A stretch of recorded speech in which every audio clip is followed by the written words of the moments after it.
Hi friends, welcome back to Monisha's diary. இந்த cake இன்னும் எத்தனை பேருக்கு ஞாபகம் இருக்குன்னு கமெண்ட்ஸில் சொல்லுங்கள். நம்ம யூடியூப்பில் 1K சப்ஸ்கிரைபர்ஸ் ரீச் பண்ணதுக்கு செலிப்ரேஷனுக்காக செஞ்சுருந்தோம் இல்லையா, அந்த கேக்கோட ரெசிபி தான் இந்த வீடியோவில் பார்க்க போகிறீங்க. கொஞ்சம் லேட் ஆகிடுச்சு, அட்ஜஸ்ட் பண்ணிக்கோங்க. இந்த கேக்கை வந்து 1 இயர் ப்ளஸ் பேபிலேருந்து வயசானவங்க வரைக்குமே நல்லா விரும்பி சாப்பிட்லாங்க. டயபெட்டிக் பேஷண்ட்ஸ் கூட கில்ட் ஃபீல் இல்லாமல் ஈஸியாக சாப்பிட்லாம். அவ்வளோ சூப்பராக இருக்கும். நோ சுகர், நோ மைதா, நோ மில்க்குங்க. என்னம்மா எல்லாம் நோனே சொல்லிகிட்ருக்கா, அப்போ எப்படி இந்த கேக் செஞ்சேன்னு தானே கேட்குறீங்க? கேட்குது வீடியோ ஃபுல்லாக பாருங்கள். உங்களுக்கே நான் எப்படி செஞ்சேன்னு தெரியும். பேக்கிங் தெரியாதுன்னு சொல்கிறவங்க கூட ஈஸியாக செஞ்சிடலாங்க. அவ்வளோ ஈஸியான ஒரு ரெசிபி தான். ஃபஸ்ட்டு வந்து ஒரு 10 டேட்ஸ் எடுத்துருக்க ஸ்வீட்னஸ்க்காக சீடை வந்து ரிமூவ் பண்ணிவிட்டு அதுக்கப்புறமா ஊற போட்டுக்கோங்க.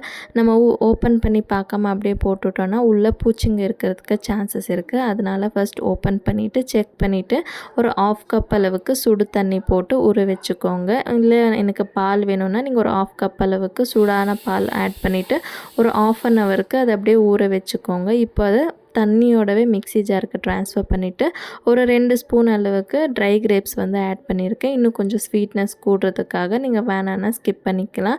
நல்லா நைஸாக ஒரு வாட்டி கிரைண்ட் பண்ணிவிட்டு இப்போது அதே மிக்சர் ஜாரில் ஒரு முட்டையை வந்து அடித்து ஆட் பண்ணிவிட்டு இந்த ஸ்பூனில் 2 ஸ்பூன் அளவுக்கு ஆயில் வந்து ஆட் பண்ணிக்கிறேன். நீங்கள் ஆயில் வேணான்னு நினச்சிங்கன்னா பட்டர் கூட நீங்கள் மெல்ட் பண்ணிவிட்டு ஆட் பண்ணிக்கலாம். ஸோ 2 ஸ்பூன் அளவுக்கு ஃப்ளேவர் இல்லாத ஆயில் ஆட் பண்ணிவிட்டு இப்போது இதுலேயே ஒரு பிஞ்ச் அளவுக்கு சால்ட் வந்து ஆட் பண்ணிக்கோங்க. ஸோ தட் அந்த ஸ்வீட்னஸ் நமக்கு இன்னும் கொஞ்சம் என்ஹான்ஸ் பண்ணி கொடுக்கும். அதனால் ஒரு 1/4 டீஸ்பூன் அளவுக்கு பேக்கிங் சோடா, ஒரு 1/2 ஸ்பூன் அளவுக்கு பேக்கிங் பவுடர் இதெல்லாமே ஆட் பண்ணிவிட்டு இன்னொரு வாட்டி எல்லாம் கம்பைன் ஆகி வர வரைக்கும் கிரைண்ட் பண்ணி எடுத்துக்கோங்க. ஸோ இப்போ நான் கிரைண்ட் பண்ணிவிட்டு இது வந்து ஒரு மிக்சிங் பவுலுக்கு ட்ரான்ஸ்ஃபர் பண்ணிவிட்டு இப்போ இதில் நான் ஒரு 2 ஸ்பூன் அளவுக்கு கொக்கோ பவுடர் வந்து ஆட் பண்ணிவிட்டு ஒரு 1/2 ஸ்பூன் அளவுக்கு வெனிலா எசன்ஸ் வந்து ஆட் பண்ணிக்கிறேன். இது எல்லாமே ஆட் பண்ணிவிட்டு 1 கப் அளவுக்கு ராகி மாவு எடுத்துருக்கேன். நல்லா ஜலிச்சுட்டு அதுக்கப்புறமா ஆட் பண்ணிக்கோங்க.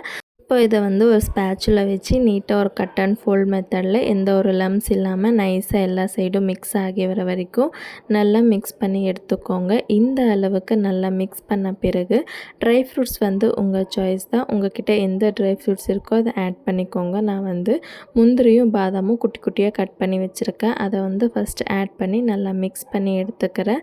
இப்போது நம்ம எந்த ட்ரேயில் வந்து பேக் பண்ண போகிறோமோ அதில் வந்து பட்டர் இல்லைன்னா ஆயில் வந்து க்ரீஸ் பண்ணி எடுத்துகிட்டு நம்ம ரெடி பண்ணி வச்சுருக்க பேட்டரை இப்போ அதில் ஆட் பண்ணிவிட்டு ஒரு 2 to 3 டைம்ஸ் கீழே இந்த மாதிரி டேப் பண்ணி விட்டிங்கன்னா ஏர் பபிள்ஸ் எல்லாமே வெளியே போயிடும்.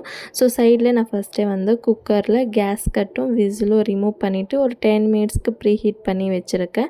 இப்போ நம்ம ரெடி பண்ணி வச்சுருக்க அந்த கேக்கோட பேட்டரும் உள்ளே எடுத்து வச்சுட்டு மேலே டாப்பிங்ஸ்க்காக எனக்கு கொஞ்சம் பாதாமும் முந்திரியும் நான் வந்து ஆட் பண்ணியிருக்கேன். இப்போ வந்து நம்ம குக்கர் க்ளோஸ் பண்ணிவிட்டு 30 to 45 மினிட்ஸ் வரைக்கும் நல்லா பேக் பண்ணி எடுத்திங்கன்னா டேஸ்டியான ராகி கேக் வந்து ரெடி ஆகிடும். ஸோ கண்டிப்பாக நீங்கள் வீட்டில் குழந்தைங்களுக்கு செஞ்சு கொடுத்துட்டு எப்படி வந்துச்சுன்னு கமெண்ட்டில் சொல்லுங்கள். வீடியோ பிடிச்சா லைக் பண்ணிக்கோங்க.